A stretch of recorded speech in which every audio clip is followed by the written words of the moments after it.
Right, so good morning, everyone. Welcome to today's NetDMR training. Um, as folks are joining us, I just want to let you know that we are expecting quite a few folks today. So while they're getting situated, we're just going to give you guys another minute or two before we get started.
All right, so our attendee list numbers are still growing slightly, so I think one more minute should suffice.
Good morning, everyone, and welcome to NetDMR's Permittee and Data Provider Training.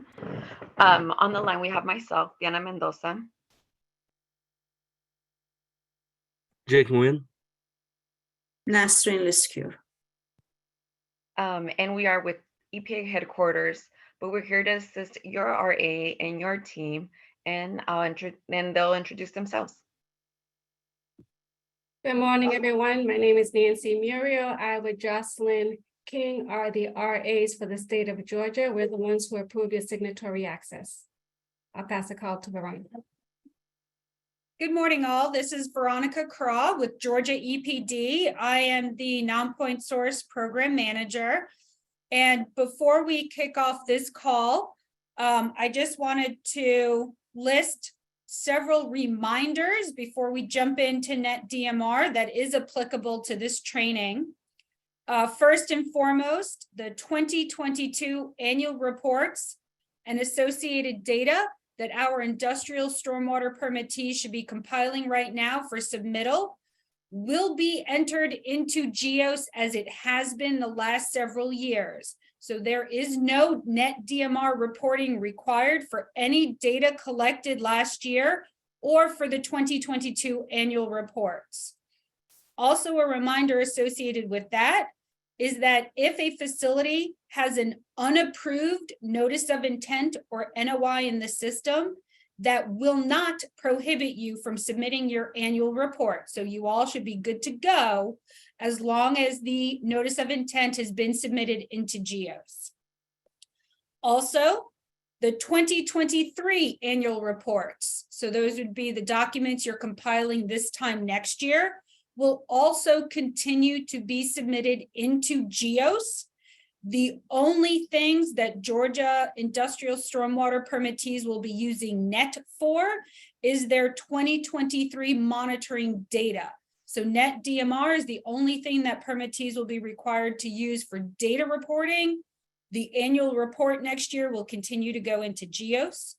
And finally, we will be covering examples to enter data into NetDMR, but you will need a permit number, instructions and guidance on how to look up your permit number is published on the website.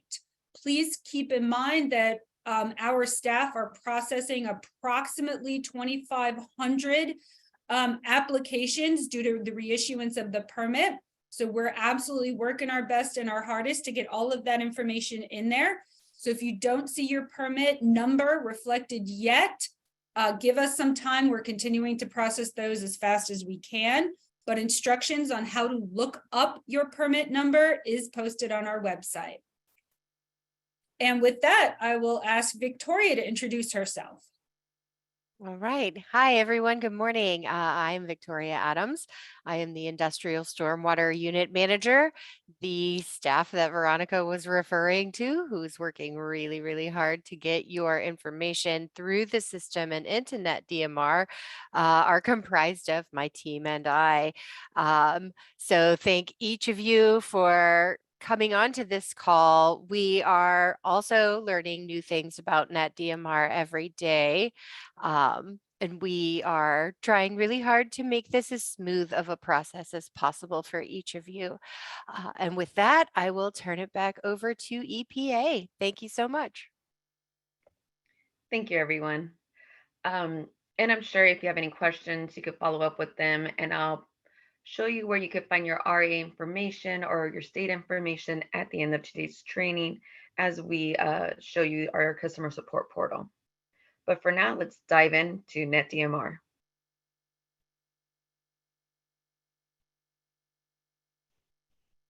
A few details before we actually jump in. I want to go over some webinar details. EPA is using this webinar to present important information on NetDMR reporting. Due to the expected large number of participants, we are muting all lines except for the lines of the EPA presenters and the Georgia presenters. Listeners can use the webinar question box, which is located in the bottom of your screen, to send any questions or comments. We'll be monitoring and answering questions as they come. So please use the chat box if you have any questions. We also have the question and answer box, so either or can work.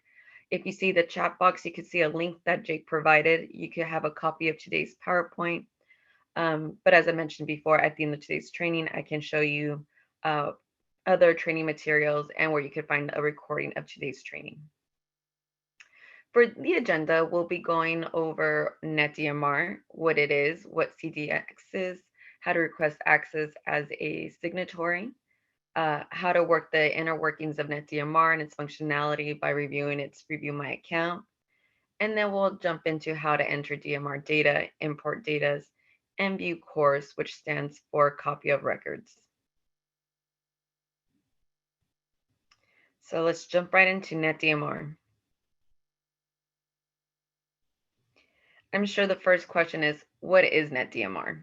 And here's a very formal answer. NetDMR is National Pollutant Discharge Elimination System, where permittees are required to submit discharge monitoring reports. They may use NetDMR after requesting and receiving permission from their permittee authority. And those are your RAs that just introduced themselves earlier. After the state or region has approved the facility's request, the NetDMR tool enables permittees to complete their DMRs via a secure internet connection. So I like pointing this out. NIPD stands for, thank you, Jake. NIPD stands for National Pollutant Discharge Elimination System. It's a mouthful. That's why we abbreviate it to NIPDs. So in the future, whenever you see that term, that's what that means. DMR is an abbreviation for Discharge Monitoring Reports. So I just wanted to make sure those were pointed out, and we'll be using the acronyms from here on out. So NIPDs and DMRs.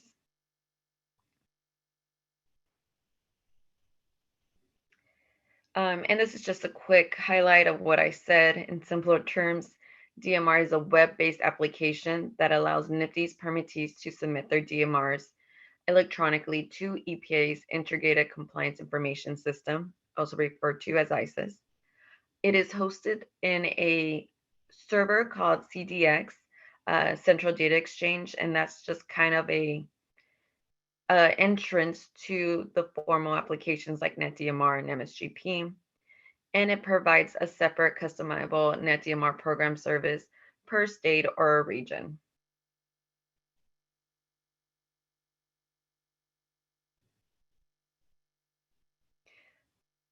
So I'll be using these two terms a lot, and I want to make sure we're all on the same page of what it means. So what is CDX and what is NetDMR? CDX is the Central Data Exchange. That's what you're going to use to enter and use NetDMR. It's like a housing for program services. So CDX is an agency user account creation and management tool used to access several different EPA systems with a single login. CDX uses a signature account to authenticate and authorize users who certify data. They are the people who sign and submit in behalf of that facility. The signature agreement needs only be submitted and approved once per CDX account. So if you're somebody who's going to be signing and submitting forms and DMRs in behalf of that facility, then you must create a signature agreement. NetDMR, and on the other hand, is an agency system for electronic reporting and management of DMR data. Unlike CDX, where they have a signature agreement, NetDMR has a subscriber agreement, and that is used to authenticate and authorize users who sign and submit DMR at a permit level. Users must sign a subscriber agreement for each NPDES ID they are requesting signatory roles for. CDX, it's a one-time deal. NetDMR, if you're a signatory for a permit, you're going to have to reapply for that subscriber agreement each time you create one.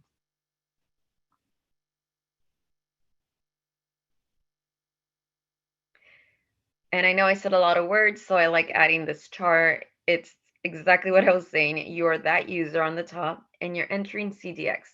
That's like your gate to enter to a community. CDX, once you log in, it allows you to enter multiple program services, for example, NetDMR, MSGP, CGP, SSO. So you might already have a CDX account, but you're new to NetDMR, or you might be adding additional program services as you experience CDX. But for now, this is a diagram of what that looks like. Before I jump over to creating a new account, is there any questions?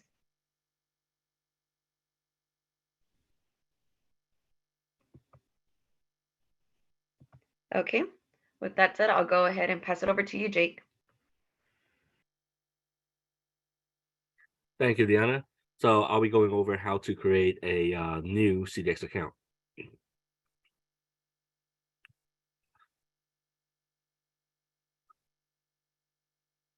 All right, so there are multiple ways of accessing NetDMR. However, we will always recommend that you save the ServiceNow landing page and go and try to access NetDMR from here, mainly because it's always going to be updated with the most up-to-date information and any kind of announcement that we might have. For example, NetDMR maintenance outage, between dates so and so.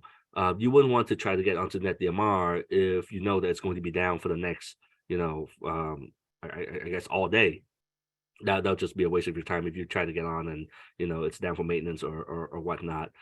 So yeah, always try to access NetDMR straight from our support portal. That way you have, if there's any kind of announcement, you'll be aware.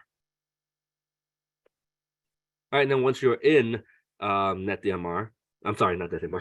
Once you're at the CDX login page, if you have an account, obviously you just need to log in and you're good to go. However, if you don't have an account, here is where you can create your new account. All you have to do is click on create new account. And then it's going to ask you to fill out some additional information, mainly what state and agency are you with, and what kind of user type are you trying to get. All right, with the state agency or EPA region, it's just a drop-down menu. Find your correct instance. For this example, well, for everyone here, it would be Georgia. So you'll just locate NetDMR Georgia and select that.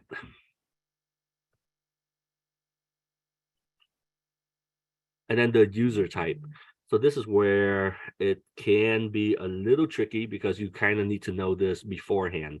Which user type do you want to be or need to be? All right.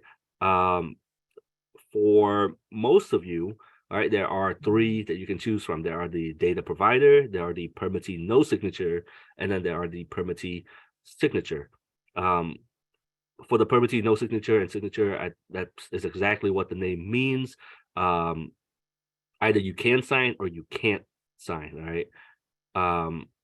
I want to say for most of you, I think you'll probably have the one with the signature, mainly because chances are you're going to be signing your facilities as DMRs. All right, data provider and permittee no signature is pretty much have the same responsibility. The only difference is data provider are usually third-party contractors, so they're not just working for that particular facility, but they could be working for multiple facility, just filling out the report, but letting the permittee signature sign them. All right, so here is the terms broken down a little bit more, and who usually have those particular roles, right?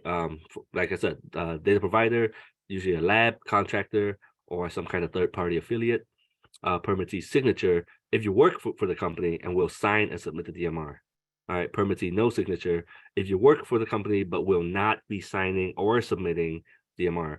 And then internal user, that's reserved for state and EPA personnel. All right.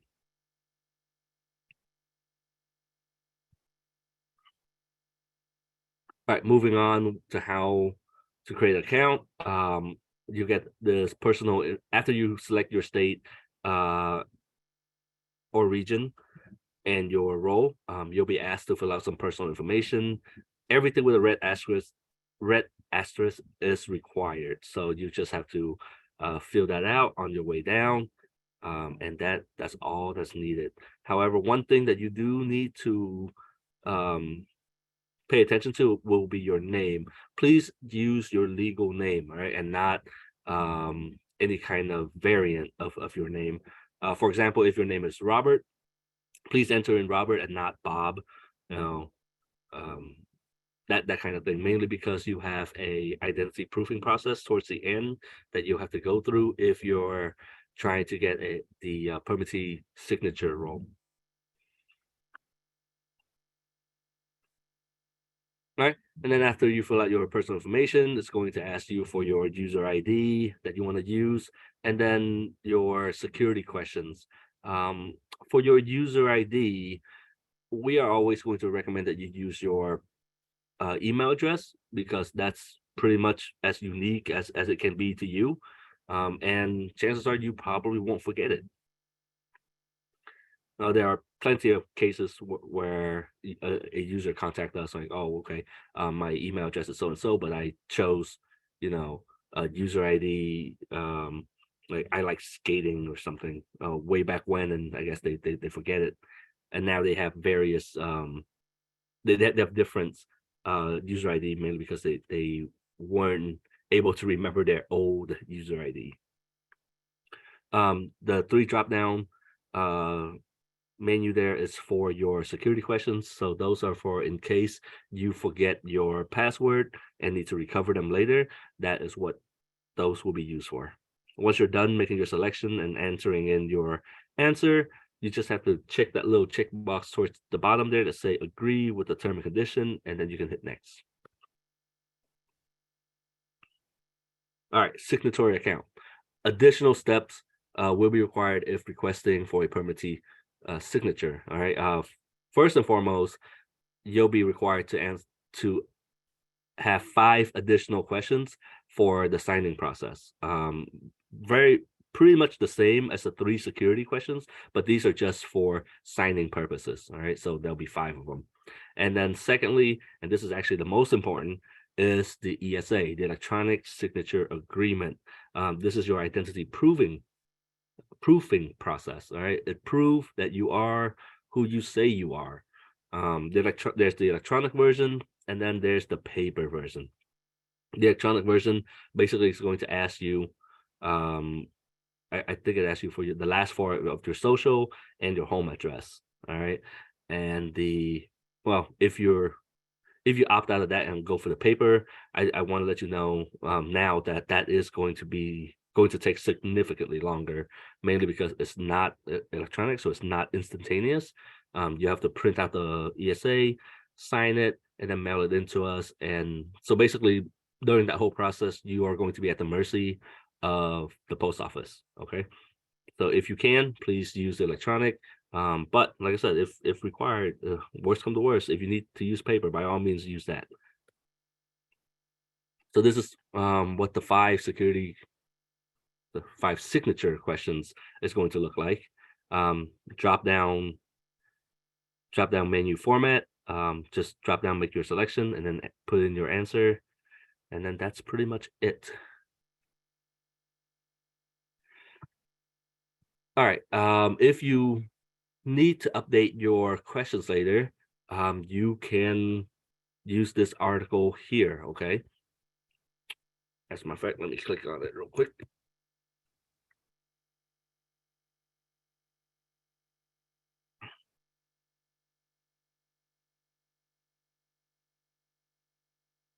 All right, so here is a step-by-step instruction on how to go about changing those signature questions that you have. All right, just to keep them more up to date. Just in case you choose the question along the line, what is your favorite book? And then that was like 5-6 years ago, and you no longer like that book. You can make that changes here. Oh.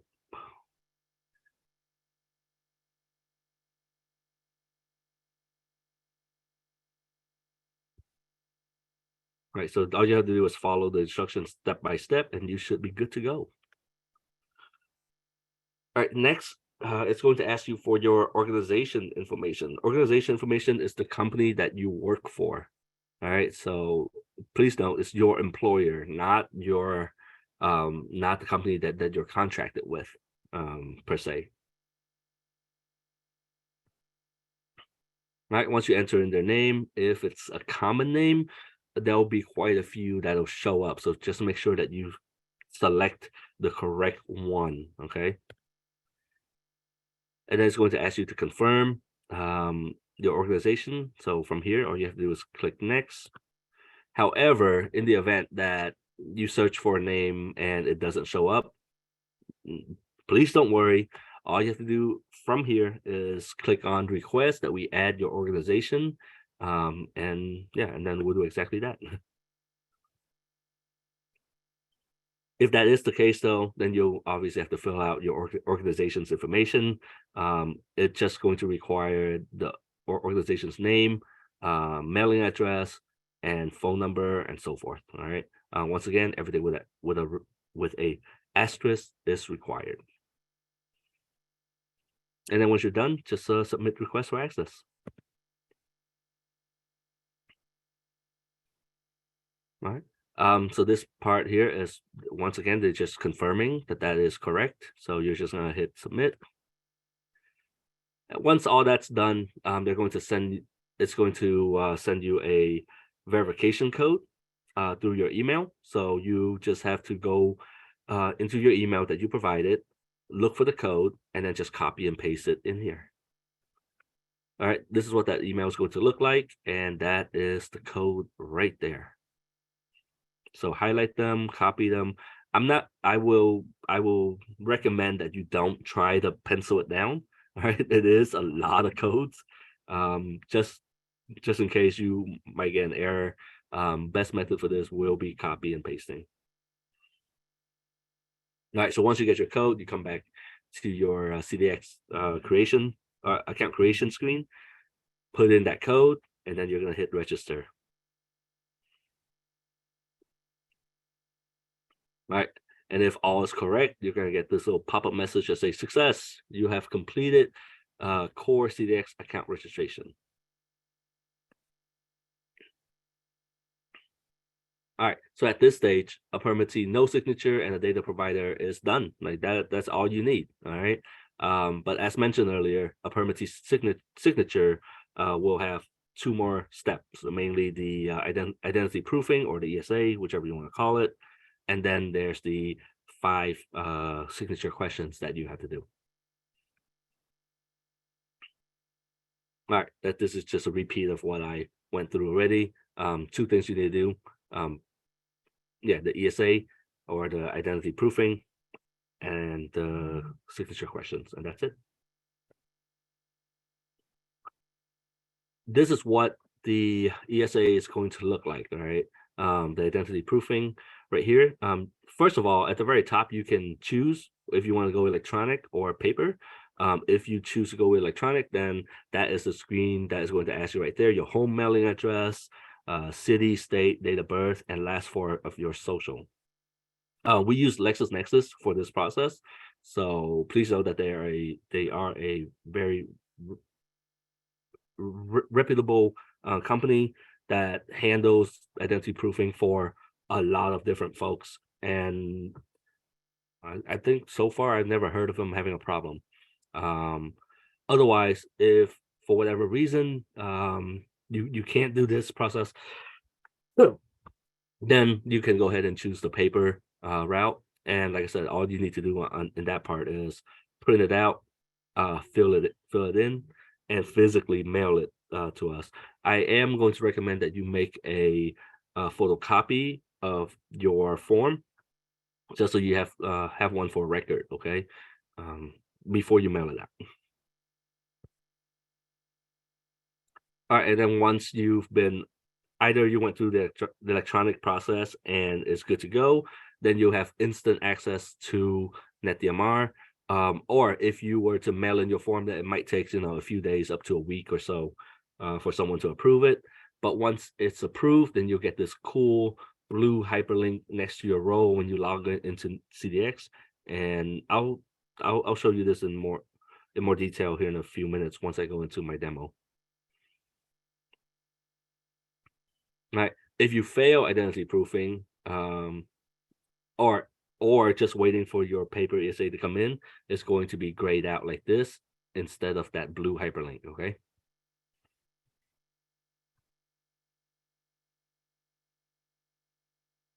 Yep. So this is what the paper ESA is going to look like if you choose that route, or if you failed the electronic version.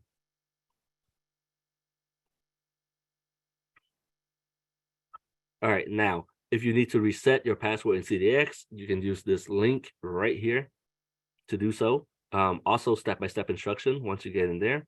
Or if you want to add your cell phone number into CDX to assist any kind of future password issue, to reset the password in the future, you can do that using this link here, okay? Both of these are step-by-step instructions on how to do, how to reset your password or reset using a mobile phone.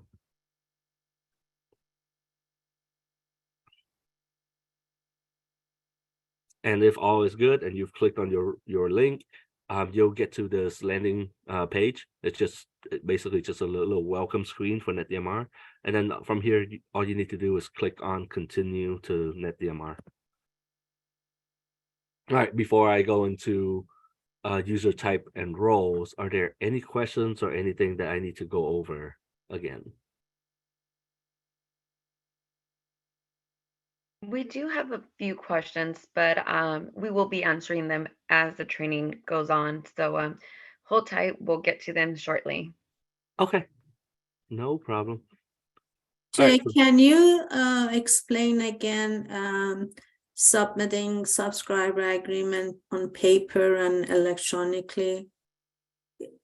Sure. They have a choice of submitting a paper, but Yes, it is preferable to do it with, and not for identity proofing, subscriber agreement. I guess you haven't done. No, we're not doing no, subscriber we're not there agreement. yet. This is That's way signatory. farther down Yeah, the line. I wanted to make that correction earlier. Yes, this is signatory. The Okay. subscriber is when we enter NetDMR, and Jake will be showing that in the demo shortly after the few slides. Yes, so two different things. But I do want to emphasize that signature agreement Jake just showed us. That is for a permittee who's entering CDX for the first time. Yes, Once you sign and submit that form saying that you are the person responsible to sign and submit forms in behalf of that facility, then that's it. You're good to go. You're welcome to be a permittee for program services. Once we jump to NetDMR, the subscriber agreement is different, and we'll show you what that looks like. Okay. But for now, let's continue on with the introductions, and now I'm going to go over the user types and roles. Jake did a good job at introducing it, but we understand that all of this is brand new and a lot of words are being met, so we're breaking the section within specific examples. additional emphasis. Thank you. There are three main user types in CDX. There's a permittee, one who's able to sign and submit, who is a signator, and then the permittee with no signature, and that's the person who is able to view and edit, but they're not able to sign or submit.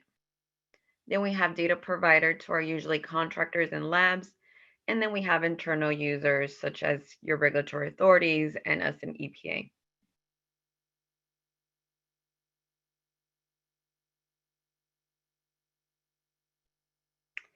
So for NetDMR, there's a specific set of roles. There's the permit administrator, and that could be anyone who's a permittee either with a signature or no signature role.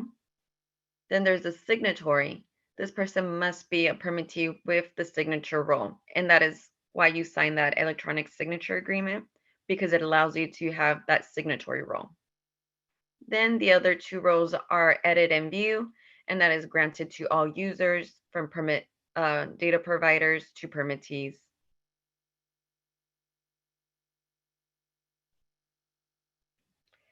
So we have this nice little chart that kind of breaks down the roles even further down.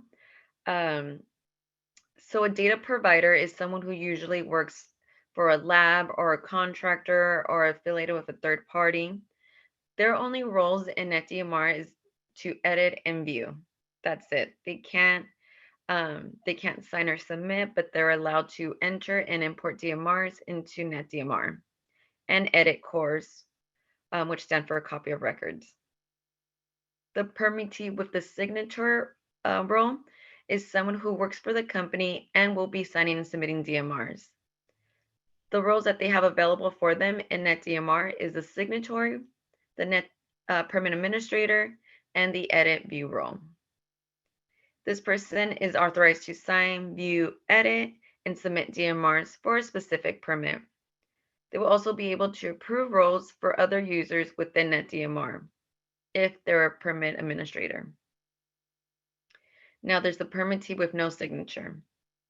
And this is somebody who works for the company but will not be signing and submitting DMRs.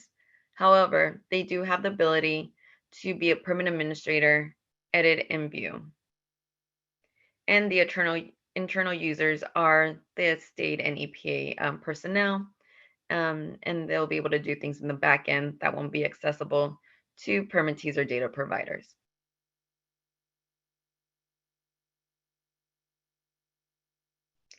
Again, we're going to emphasize on the signatory role because I would say it's the most important role. Everyone has an important job in the fields, but this is a person who will be signing and submitting. So to become a signatory, you'll be able to sign and submit the subscriber agreement, view, edit, import, sign, and delete DMRs, submit corrected DMRs, and generate cores. And they'll be able to be the permit administrator.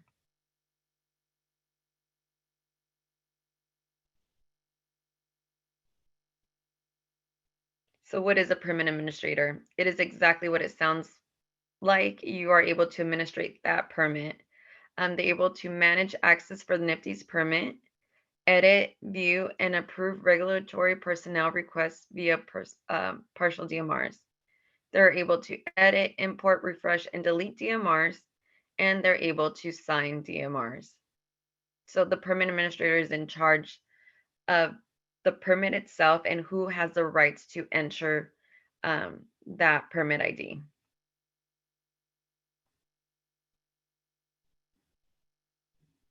So now that I talked about the two main roles as a permit administrator and signatory, let's jump into preparing for NetDMR. So all of you are new. If you are not, then I'm sorry for repeating this, but I remember when I started, my first concern is, okay, I created my CDX. What do I do now? What is my first step? So the first step to entering NetDMR is you need to determine who the initial signatory with permit administrator role. So from your facility, you have to choose one individual who will be the signatory and permit administrator. This person should log in first, create and finalize their CDX account, enter NetDMR, and have a verify that the regulatory agency approves. So once you created that user is then able to identify others at their facility that would need the edit, permit administrator, view, or signatory role. So say Jake is the first person to create a CDX account. They go to NetDMR, and from NetDMR, they request a permit, and that permit will be viewed by the RA, and the RA will either approve or deny that access. If they are approved, if Jake is approved for that permit, then he'll then have the permit administrator role and be able to grant other people in his facility edit or different roles for that permit team. Don't worry, Jake will be showing you what this looks like in real time, but I just want to emphasize that you do need one person to get the ball rolling.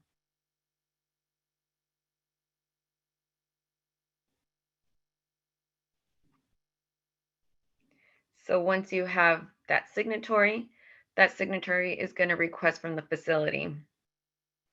That first initial person will automatically be given the signatory and permit administrator role.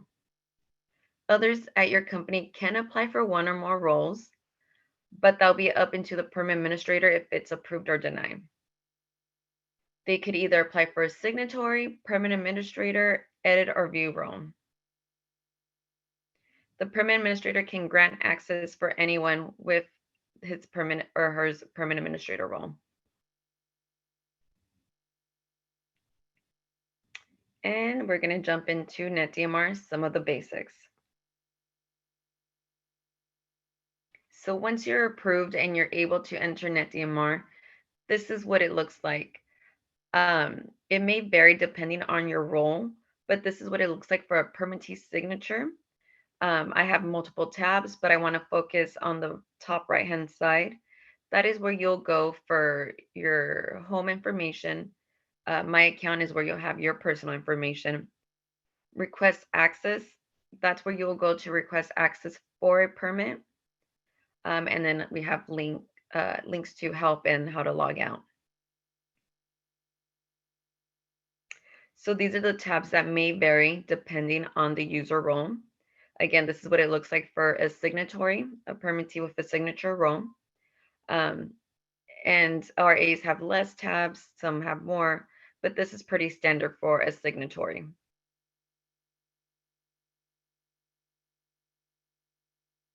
So the first tab I want to show you is the Manage tab, and it's the access request. Different from the header that I showed earlier, the access request is where you'll go as a permit administrator to grant access or deny access to an individual. As you can see, it will be able to show you the name of that individual, the facility, the permit ID they're requesting access for, and what that role is. The top one, they're asking for edit role, and it shows you the date. I, as a permit administrator, could go in and either approve or deny that individual's request. And I also have the option of writing a comment on the right-hand side of that field. The next tab is the search tab. That is where you'll be able to search for permits, copy of records, list of users, DMRs to edit, correct, or delete, and DMRs that are ready to be submitted.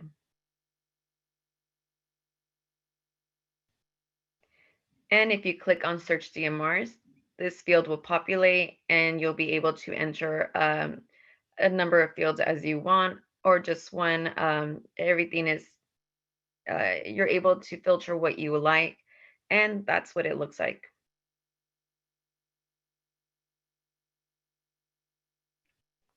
I do want to share that when you are searching for DMRs, you have to be approved for that DMR, and that's where that request comes from. And you have two options in how you can search for DMRs. The first one is through the monitoring period end date, also referred to as MPED. And that is when you add a certain range of months. In the example below, we have January 1st, 2021 to December 31st, 2021. The second option is through DMR due date, and that's a simple month and year selection.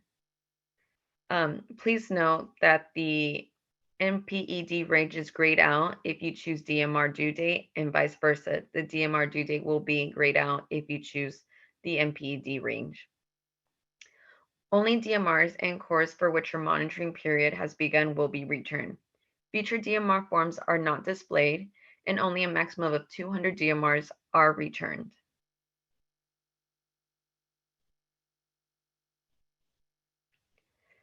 Before we jump into the live demo, are there any questions?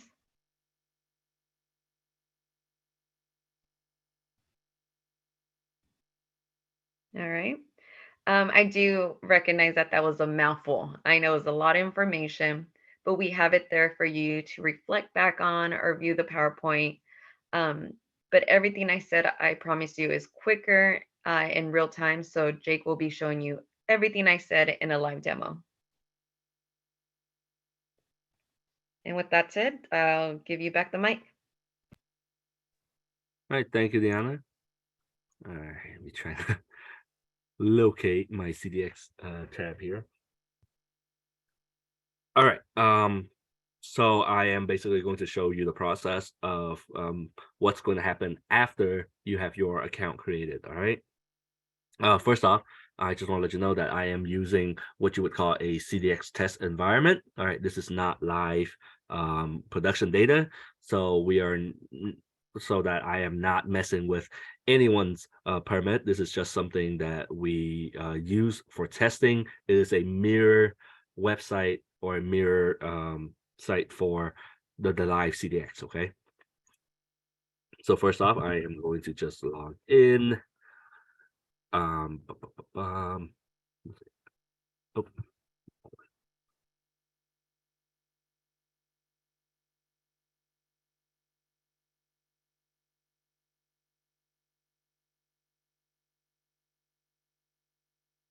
Yeah, let me try to make my screen a little bit bigger there.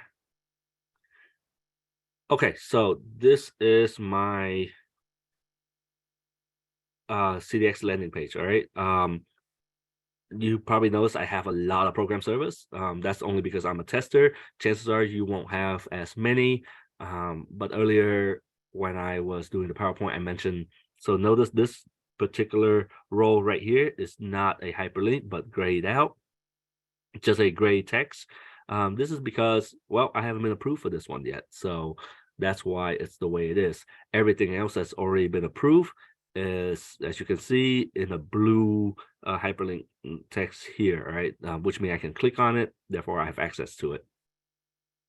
So I'm just going to locate Georgia, NetDMR right there, and I'm going to click on my role. In this case, is a permittee signature. All right, and now I'm going to get the welcome screen. And then from the welcome screen, I'm just going to click on continue to NetDMR.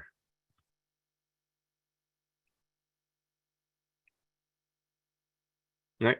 Notice I have a little session clock lockout timer right here on the right hand side. Basically, if I don't do anything or click on anything from this screen within 30 minutes or 29 minutes some odd seconds, it's going to log me out for inactivity. All right. So if you're going to do anything, just make sure that you save your work within 30 minutes. All right, so I think Diana already went over what all of these tabs mean, so I won't go over that again. But I do want to point out there's the My Account up here. So if you were to click on My Account, all right, it has your information as well as permits that you have already requested access to and already have access to. All right, either pending or approve will be logged right here. In this case, I have Georgia IS 101208. Okay, I believe that might be Lockheed Martin, but yep, that's the only one I have access to. I'm going to be requesting quite a few more access here in a minute. But if I wanted to delete them or remove them for whatever reason, okay, all I have to do is click on Edit Account. Notice I actually can't edit my general information, but what I can do is delete access rights to the permits I already have access to right here, okay? That's very easy, just check mark down the line, and then you can hit save, all right? Once you hit save, it's going to basically give you another warning, right? Are you sure you want to do this? As you can see, these are still grayed out. If I hit save one more time, it's going to delete my access, which I am not going to do because I want to save these for future use, but I just want to show you how easy it is to remove access from certain permits, all right? So here, rather than hit save, I'm gonna hit cancel. And then, all right, now let's go into request access. All right, so I've clicked on request access. It's going to ask me which permit do I want access to. I had a few picked out already, so I'm just going to enter that in.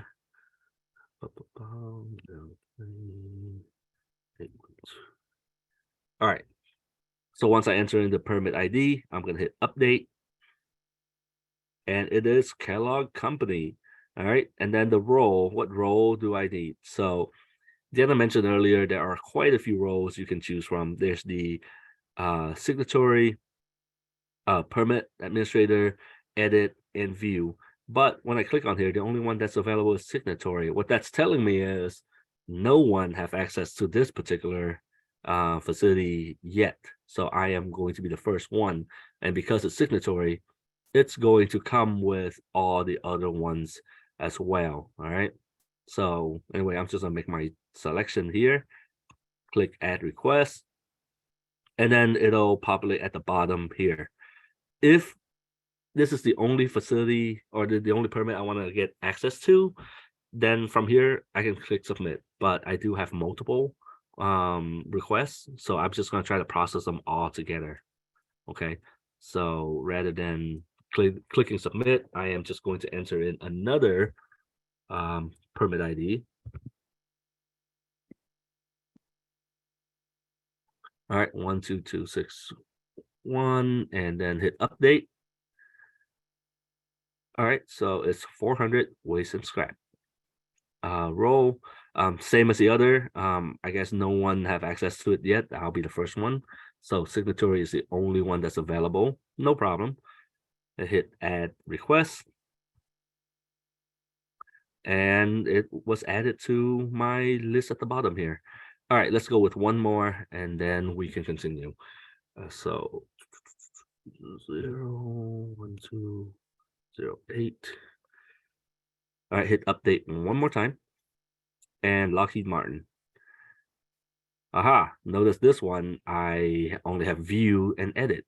So that means that I already have access to it. If there were more, then obviously it means that someone else already have access to it. But this one is I have the other ones already. So just gonna hit view and add, and then I'm gonna hit update one more time to add edit as well.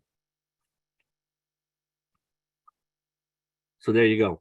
I am requesting signatory for 400 waste scrap and Kellogg Company, and I am requesting edit and view for Lockheed Martin.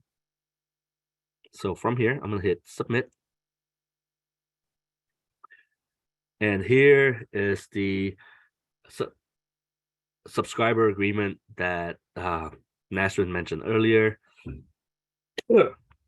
Because I am saying that I am going to be signing for these two facility, as you can see, they populate up this little questionnaire thing for me. So first off, let's go with 03813. Like, what is your employer relationship to the facility? Let's say I am from the facility itself. So I'll just make that selection. And then this below, I have two possible choices I can make here. First one is, say I am a responsible official and have the authority to enter into this agreement for the permittee under the applicable standard. All right, so basically saying that I am going to be the one that's going to sign. I have the authority to sign. All right, so as soon as you click on that, notice the second choices here is all grayed out. You don't need anything here. For this second one, the 12-261 here, same questions. What is your employer relationship? This one, let's say I'm from the parent company, okay? And rather than saying that I am the responsible official, let's say I'm just authorized to sign on someone else's behalf. So I'll make this selection here. It's saying that I am authorized by the person below who is the responsible official and does have the authority to enter into this agreement for the permittee under the applicable standard. So basically saying that I work for this person and this person is giving me the ability to sign because I am a duly authorized representative of that person. All right, so it's going to ask me for that person's information. So from here, the responsible official name, I'm going to put in Diana Mendoza. All right. And then I'm going to put in their official title of the company. I'll say boss lady. Obviously, don't use that. That's not an official title, but just for testing purposes. Responsible official phone number.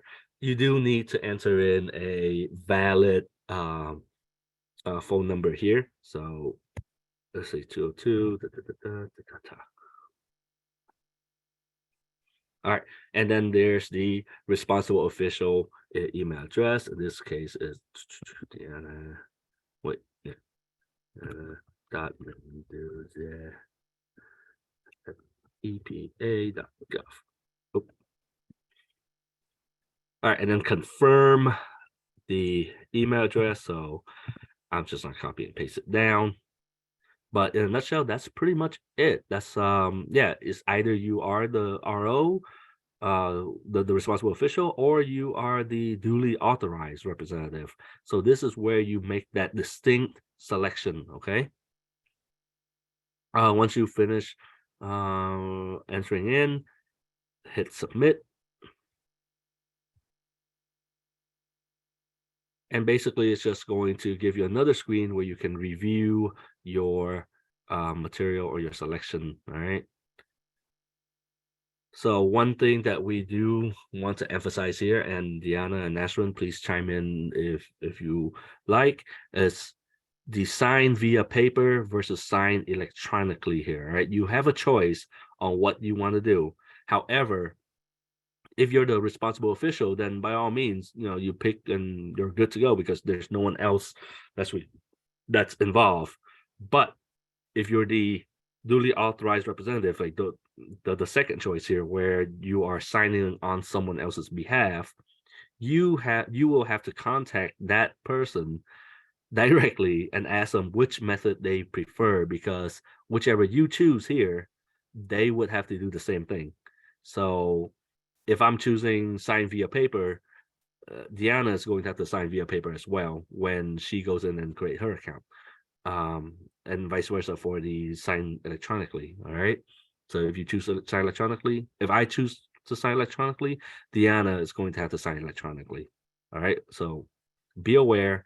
Obviously, you work for that person. You want what's most convenient for them. So make sure that they know which method is available and which, so that you can pick, whichever one that they want. Well, in this particular case, so for this demonstration, I'm not going to try to sign it via paper. I'm just going to sign electronically so that it's instantaneous. All right. Same as before, anything electronically is going to be instantaneous. Anything via paper, you will be at the mercy of the post office. So be aware of that. So from here, hit sign electronically, and it's like confirm.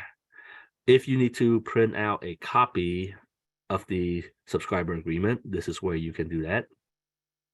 Okay. Had you gone with the paper route, it'll be the same. It'll show you the same thing. Here towards the bottom. Yep, you're just gonna sign towards the bottom, and then you're just gonna mail it in to the address given right there. Okay. But we said we're gonna sign electronically, so signing electronically we shall. Hit sign electronically right here. And then it's going to ask you for your CDX password again. So basically, you're going to go through your sign-in process, little 3-step. All right, first off is CDX password. And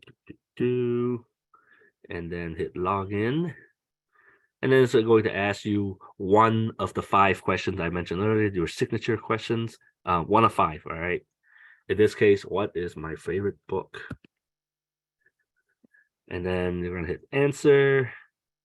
And then 3rd step, final step, just confirm, say sign. Simple as that. And that's it. Signing of subscriber agreement was successful. Your access requests have been submitted for approval. All right, so that's it.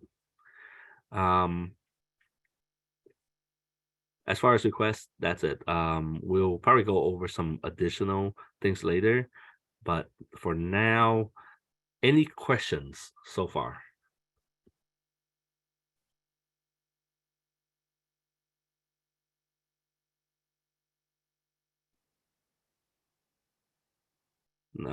So all right, so I'm gonna take that as no questions and move on. Back to the PowerPoint. Oh, and everything that I've done thus far is logged on this PowerPoint step by step. Okay, it's just that we didn't want to just kill you with with slides. So that's the reason why we toss in that quick demo real quick, just to show how fast it could possibly be.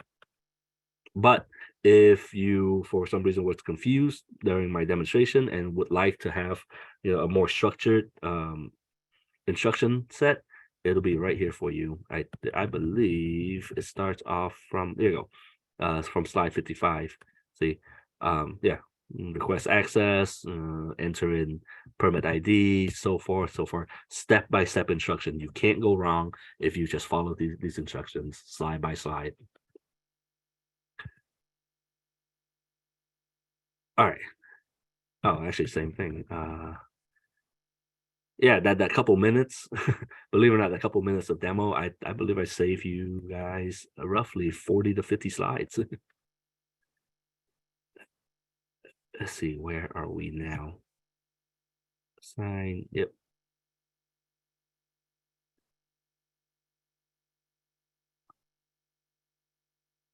Oh, so these two, let me share. Sorry, I have to move this. So once you make your request, this is the email that Deanna, like if I make that the request, this is what Deanna is going to see. All right. And then once someone approves, this is how that email is going to look.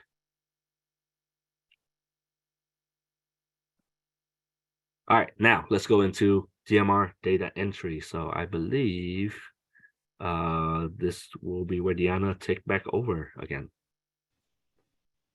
Thank you, Jake.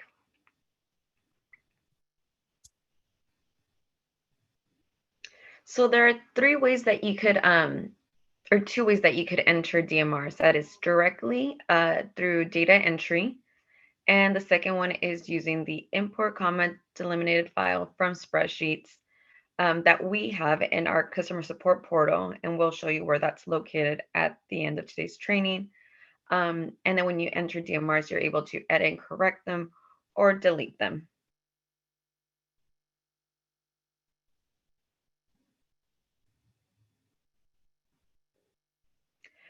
We do have a video, but currently our systems are a little off. We have to change the way it's laid out for 508 compliance purposes, but we do have that, and we could share it internally with your RAs who could then maybe show it to you. But I do want to mention we do have this video. It's just not 508 compliance, so we can't be showing it at the moment. But we do have videos that will be coming up and be added to our support portal in the very near future.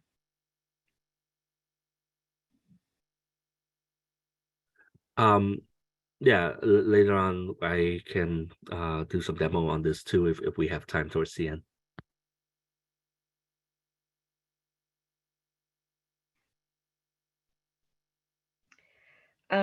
But we do want to show you what that direct entry page looks like.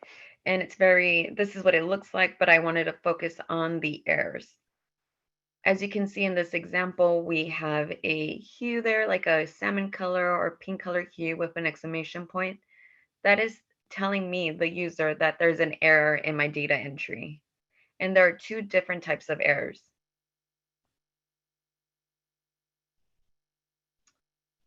There is a hard error and a soft error. A hard error must be resolved before signing and submitting DMRs. A soft error must be acknowledged or resolved before signing the DMRs. An example of that is you'll get this page back. Once you try to submit it, a NetDMR will let you know that there's something wrong with your data entry. As you can see, the first two are hard errors, and that's why it's in bold.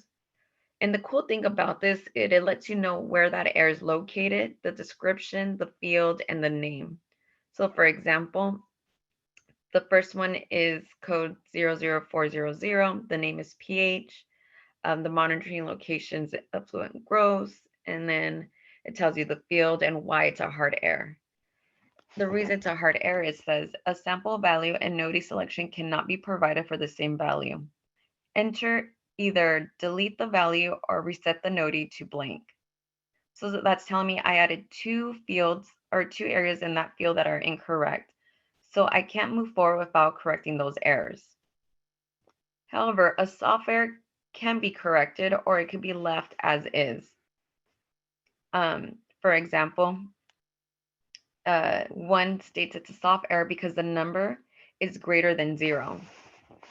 And that could be normal. There's a lot of natural disasters going around, or something may have happened in that community where the water is a little off, and your inspectors tested it and that information's correct. It's just off that season, and that's okay. And NetDMR is just letting you know this seems a little off. Just double check. Maybe it was a typo. Maybe it was a human error. However, if you look at your information and everything's okay, go ahead and click on that radio button on the right where it says acknowledge. That states that, yep, that number might be off, but it is correct. And you can move forward with signing and submitting that error. Again, you can move forward with soft. Hard, you must correct before moving forward. And once you correct all your errors and you entered all your data, you are able to submit that DMR by clicking on this tab.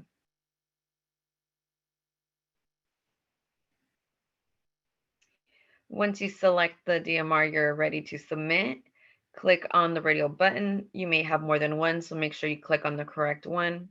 You'll then be asked to enter your password, and that password is the same password you use to enter into CDX. It's one of those 5 signature questions. So you type in your password, and then you submit. You'll then be prompted to answer one of those security questions. And that's one of the 5 security questions you entered when creating your account. Go ahead and enter that password. Well, I guess it's like a password, that question, the security question, and then you click submit. Once you're done with that signing process, you have entered your DMRs, they've been submitted, and you'll receive this confirmation number with your signing process confirmation number, and you're able to go back and view the status of that DMR by clicking on the right-hand side there, boxed in red, view DMR signing status.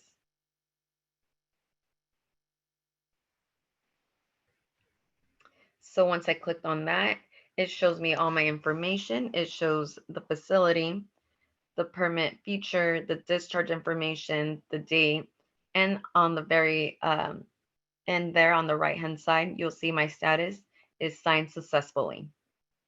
So that is the happy path. That's me doing everything correctly in DMRs, entering, and my submission was successful.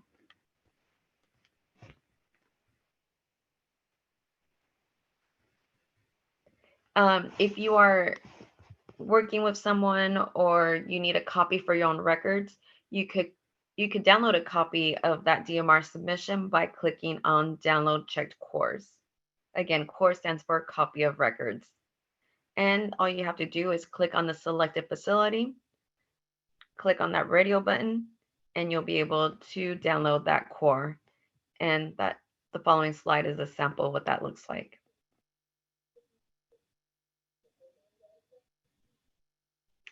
So this is what a core would look like. It will have the facility information on top, the data entry in the middle there, and on the bottom, you'll see who signed and submitted that form.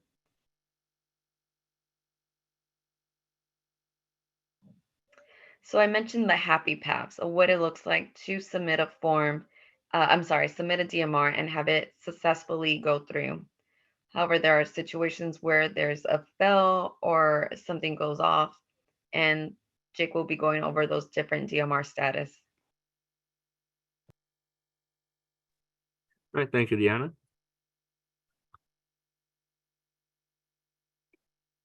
All right, so signing statuses. So there are 4 signing status value. All right, first is the sign successfully, and then there's the signing failed, and then processing and pending. It's, as its title suggests, successfully mean you're all good. The process has been completed. Failed, signing process has failed. Or processing is in the process of being signed at CDX. So haven't been signed yet. It's still hovering there for a bit, right, while it's calculating. And then there's pending. It's in queue to be sent to CDX. So haven't even started processing yet. This is prior, all right? The only value users should expect to see is, it's one of these 4. All right, DMR submission email or copy of record submission received. All right, as you can see, this one say that copy of record submission received for Virgin Island so and so, right? So yeah, that's pretty much it. Signed successfully right there at the bottom. Okay. And then the second email is for any kind of submittal pass, warning, or fail. As you can see, similar to that the previous email, this one's just going to say NetDMR submittal pass for Virgin Island so and so. All right, and then the following was signed and submitted EPA and was successfully processed.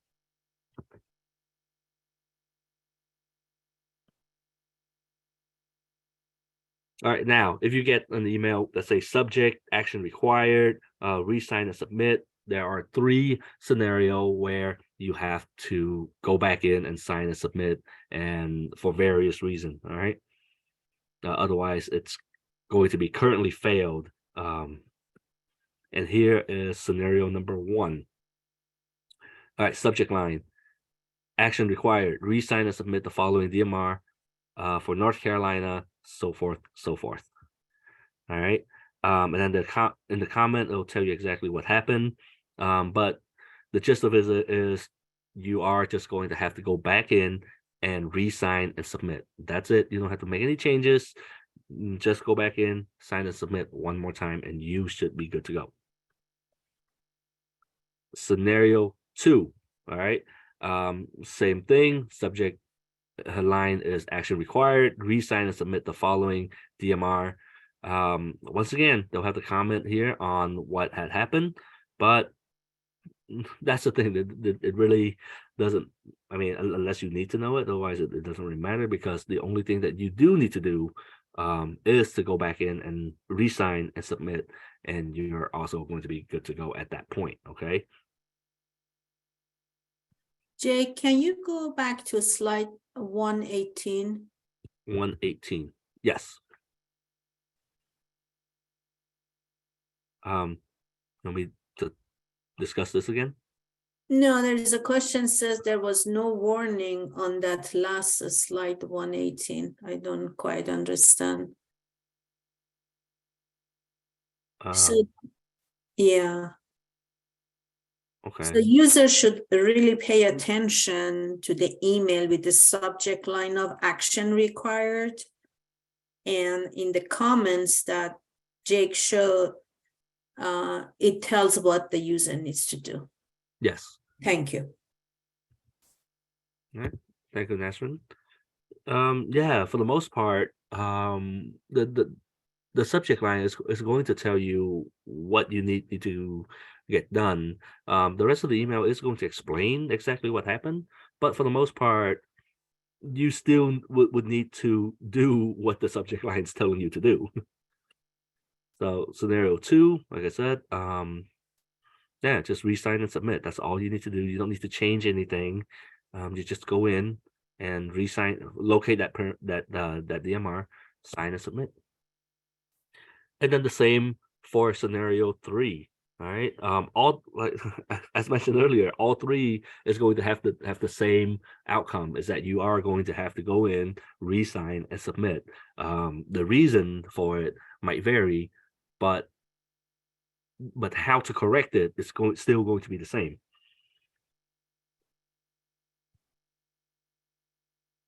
All right, now notice of non-receipt for report. All right, you will receive a email reminder at the 7, 14, and 21 days. So 1 week late, 2 weeks late, and 3 weeks late. You're going to receive this email saying that facility so and so with the NPDES ID of so and so are late. All right, and that's all you're gonna get is 3 reminders. All right. At the 7-day mark, 14-day mark, and 21-day mark. You will not receive a 4th one. So after that, just know that you're basically going to be in violation until it's been corrected.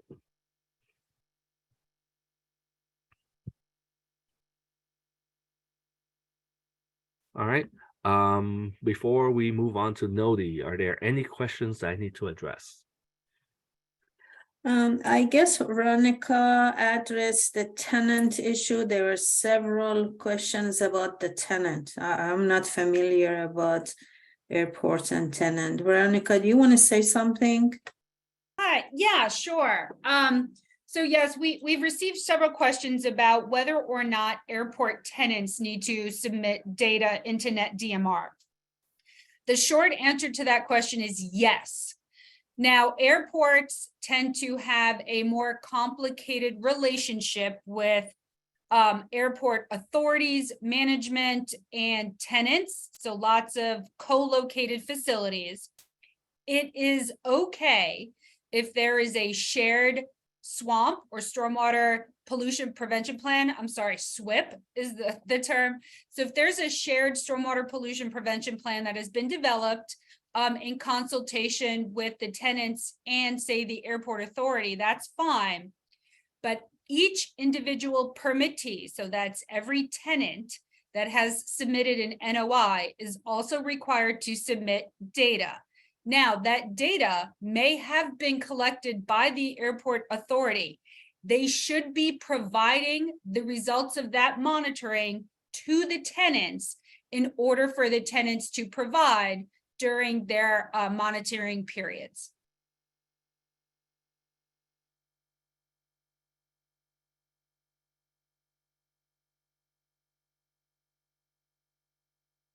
All right, thank you for that. All right, NODI codes. Is this me or is this you, Liana? Sorry, I don't have my other chart up. It's okay, I could cover it. So NODI code. Even if you have no discharge, you will still need to submit a DMR stating there is no discharge with a no data indicator. That's the NODI code. Or else risk designation of a significant noncompliance, referred to as a CNC, for every quarter until submitted. That SNC will reflect noncompliance and ECHO until otherwise corrected. And ECHO stands for Enforcement Compliance History.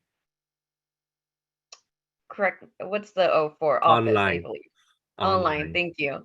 And ECHO's it's a public database where the public can go into and search for facilities. And so that is a website where you'll be able to see your non-compliance posted. So it's very, very important that you complete your DMRs correctly. A DMR cannot be left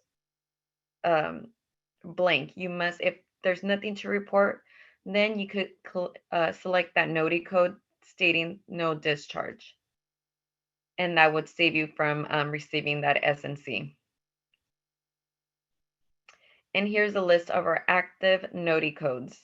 The no discharge will be C right there. That's the code that you'll enter in NetDMR to report no discharge has been made. And of course, there's multiple other codes that you could use, but we focus on code C because it is the most used NODI code. And here's a list of our inactive NODI codes.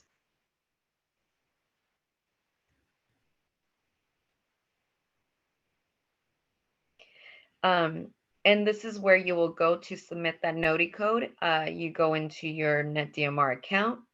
You click on the DMR you want to update that NODI code for, and you click on that tab right there under Update NODI.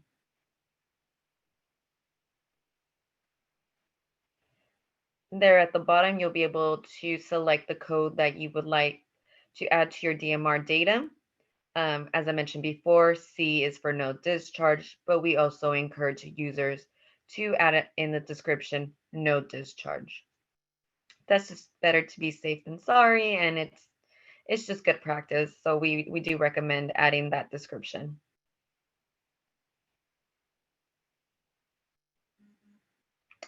All right. So now that we know what to do if there's a blank DMR, it's choose a NODI code. But now we're going to go over through import DMRs.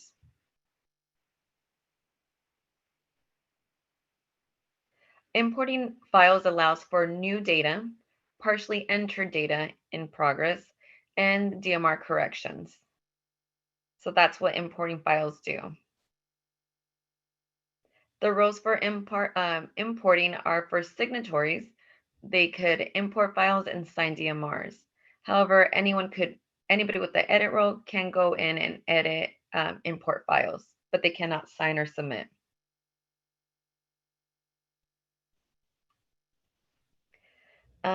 We do want to mention 2 people importing at the same time will cause a potential freeze in that submission.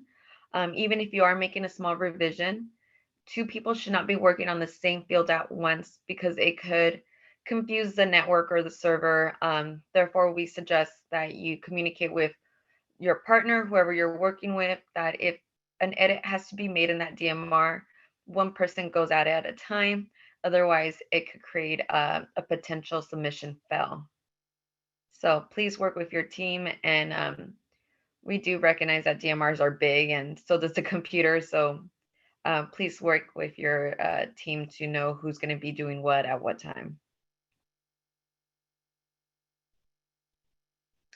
And we do have a video on how to import files, but we also have a link that shows you step by step and the requirements needed for that. So Jake, if you could please click on that link.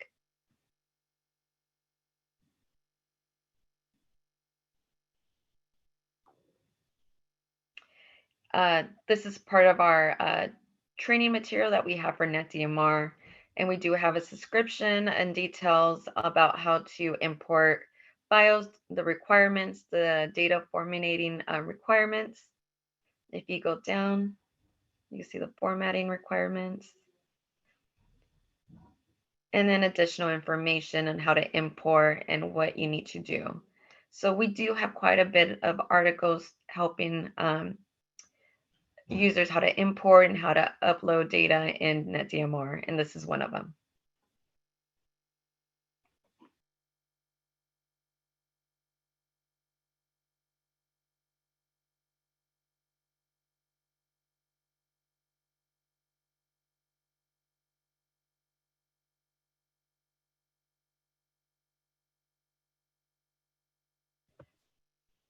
We do have resources we want to go over, and where we just took you, that's our customer support portal and ServiceNow.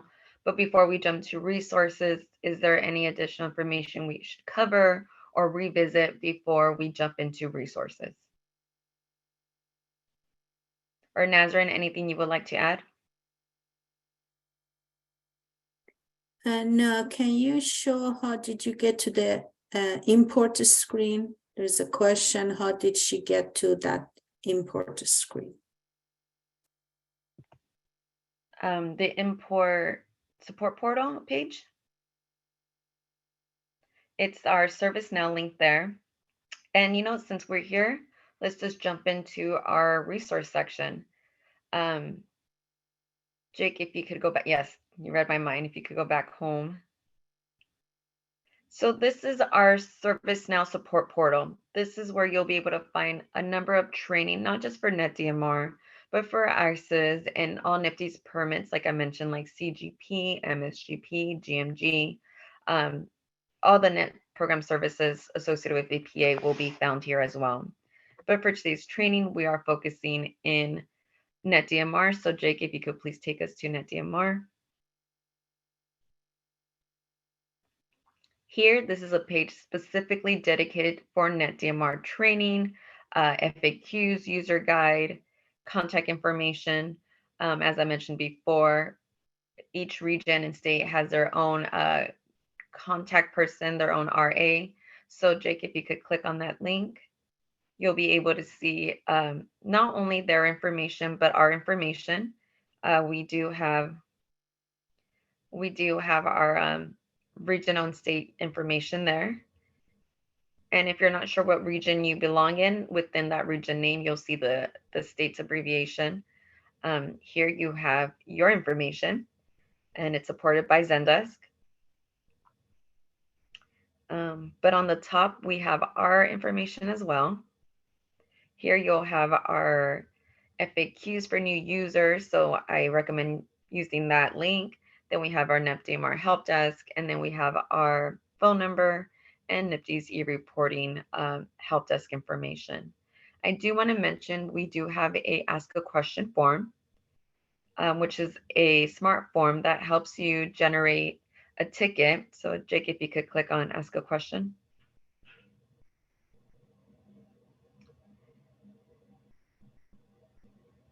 This is a smart form, which means as you type in, the fields will change to accommodate what that field, what the topic is.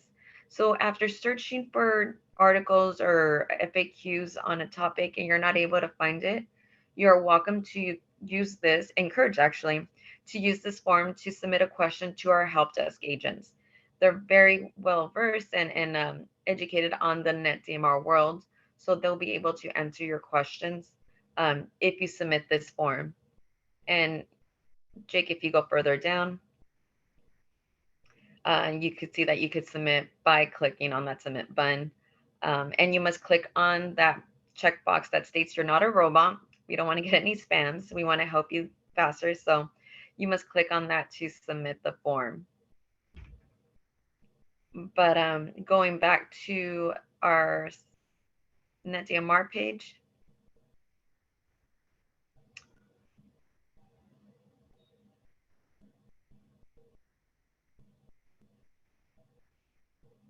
Yeah, so if you go back to the FAQs and training stuff. So here you'll see our new user FAQs. Right. Yeah, go ahead and click on that. We have this section dedicated for new users. So we encourage you to please visit this view. I could add this link to our chat box or question form. But here's where you'll be able to find how to create a new NetDMR account, how to change your NetDMR information, switching to NetDMR questions and answers. And if you go further down, I know there's a few more questions we have. What CDX is, what's NetDMR, everything that we cover, we also have in articles. So you don't have to go through the whole PowerPoint. You could just visit this website and search as you like. I also want to show you the field we use to import. And Jake could do that by searching on the top right there. If he types in import,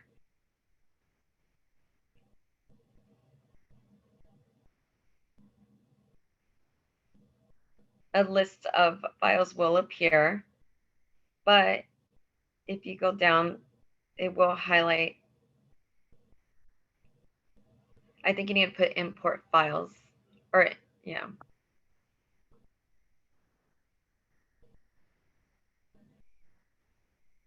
And then click on the NetDMR in the right-hand side. You mean the left-hand side? Yes, sorry, left-hand side. Okay. Let me find NetDMR. And just on the top there, Jake. Was it? A little more. And the topics. Yeah, and the NetDMR. And that should eliminate the filters. And then scroll down.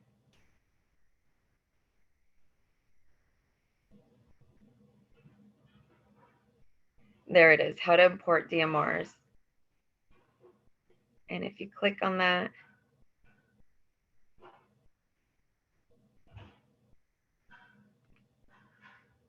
that's where you'll see that page I showed earlier.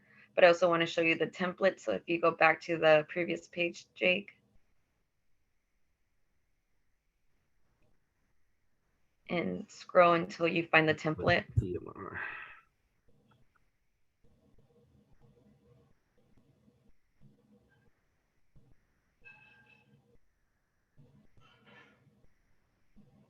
And also, could you post the training material in the chat? Yes. Hi, Jake. I think you moved a little too quick. I think you clicked on ISIS. Oh, did I? Yeah, it's okay. Yeah, Just I go did. ahead and All right, there it is. How to import the video, DMR. Template? I don't see a template here. it's probably further down. There you go. There it is. Import DMR template. So if you click on that, you'll see the video and then you'll see the template right there. It's an Excel spreadsheet. All the attachments on ServiceNow will be on the right-hand side. And that shows you, and that's the template that you use to upload DMRs. Or you could also do it directly through the NetDMR website. But Jake, go ahead and show them FAQs and the training schedule so they could see where they could explore and join future trainings.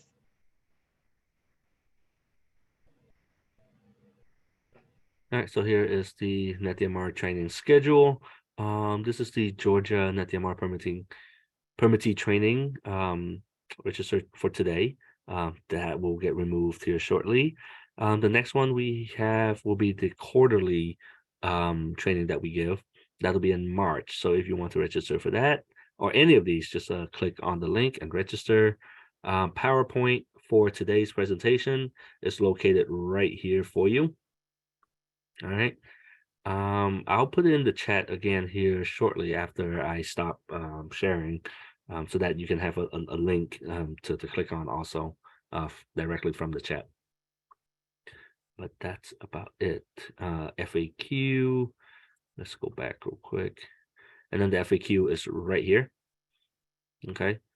Top right corner, once you've entered NetDMR. And there you go. A lot. There's a lot of content here. But yeah, that's about it. We have a question about this recording. This recording will be available, but we also already have a recorded training. And Jay, can you show where that's located in our support portal? Yes, give me one second to go back. And I'll add the link of the ServiceNow in the chat, so you can follow along and add it in your favorite list.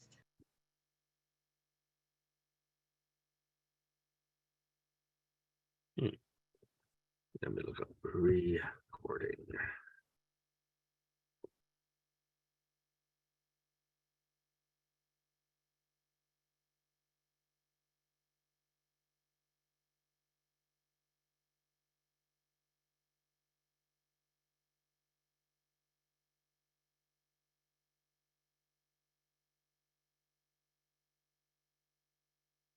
There you go. NetDMR and data provider training, video and PowerPoint.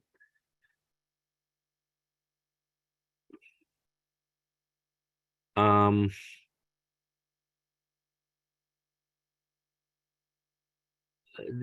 we need to edit this page so it doesn't take me directly to the thing. But the recording link is in there. Sorry folks, I don't know why it's just forcing me to download this PowerPoint. We'll make that That's fix because of your browser, Jake. It Oh, differs depending on the browser. So yeah, that's your situation at the moment. Oh, okay. So Yeah, you guys but probably if you won't have use this. Chrome, yeah, Yes, if no anyone who's using Chrome, it doesn't do that, but it does for Google, but not so. I'm sorry, for Chrome it does, not for Microsoft Edge.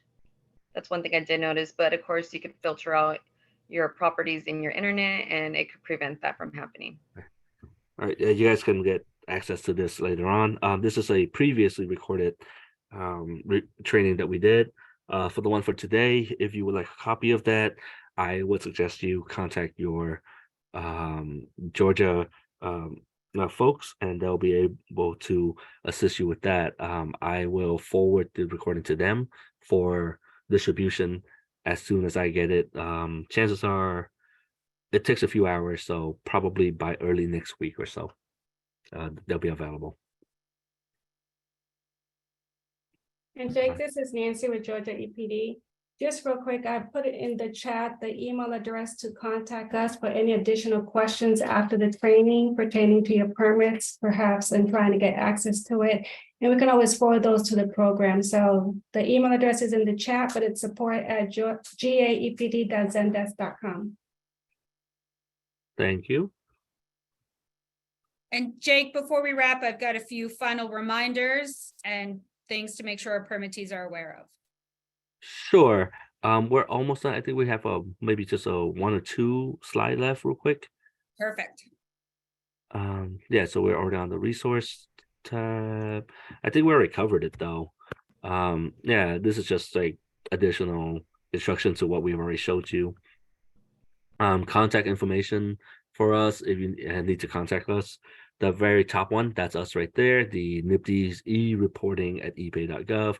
I know the email seems like it's going to be hard to remember, but really it's just NPDES e-reporting, all right, at EPA.gov. And then there's the CDX help desk. If you require a legal name change, then you can contact them. Otherwise, I think everything else we kind of handle on our own. And that is it for the PowerPoint. So let me stop sharing my screen.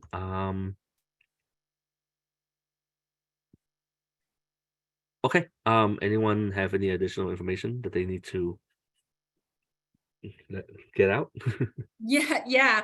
So once again, everybody, this is Veronica Craw from Georgia EPD, and just some final reminders and additional information specifically regarding the reporting deadlines. I know there are a bunch of questions regarding when is stuff going to be due. So just so you know, I put in the chat, please refer to permit part 7.2 of the 2022 IGP. That details the submission deadlines for monitoring data. So monitoring data is required to be entered in NetDMR on a quarterly basis within 45 days after the end of the quarter. So our permit did not initiate monitoring reporting in NetDMR until this month, so January 1, 2023. So then you go 3 months from that for the quarter, so that's January, February, March. Reporting in NetDMR for that first quarter, January, February, and March, is due mid-May 2023. So that's really the deadline we're working with regarding your data entries. So data for the first quarter, either actual data or the NOD9 code, if no data was collected due to lack of a rain event or rain event outside of your normal business hours, is required by, I believe it's May 15th, 2023. And then that quarterly requirement continues on with the rest of the calendar year. Also, as I said earlier, the 2022 annual reports and data should all continue to be included and submitted in GEOS. So do not use NetDMR to report any data collected last calendar year. Also, the 2023 annual report, so the annual report that will be due this time next year, will also still need to be submitted in GEOS, not in Net. And then finally, there is guidance on EPD's Industrial Stormwater website as to how to look up your permit number. Please give us some time. We are processing the NOIs absolutely as fast as possible. So if it's not there yet, it's coming. We are absolutely working on it. Victoria and her team, with support from myself and our assistant branch chief, we're pushing through the data as fast as we can. So that was my final comments. Thank you, Jake. All right, thank you. I think that's pretty much all we have. We'll hang around for another few minutes if you have any additional questions you would like to ask. But otherwise, that is the end of our training, and please have yourself a safe and wonderful weekend. And as a reminder, please contact our eSupport help desk. They're able to help you with any questions with NetDMR and CDX. That's NIPD's e-reporting at helpdesk.com. If you do have technical issues, you could also contact them. But for specific region or state information, please contact the lovely people who helped us today, your RAs. Thanks, everyone. As I mentioned, I'll be on for another 2-3 minutes. If you have any additional questions, please keep plugging them in. If we're unable to get to your specific questions today, it is logged, so I will get those questions to your RA and Nashrin to answer you at a later time if needed.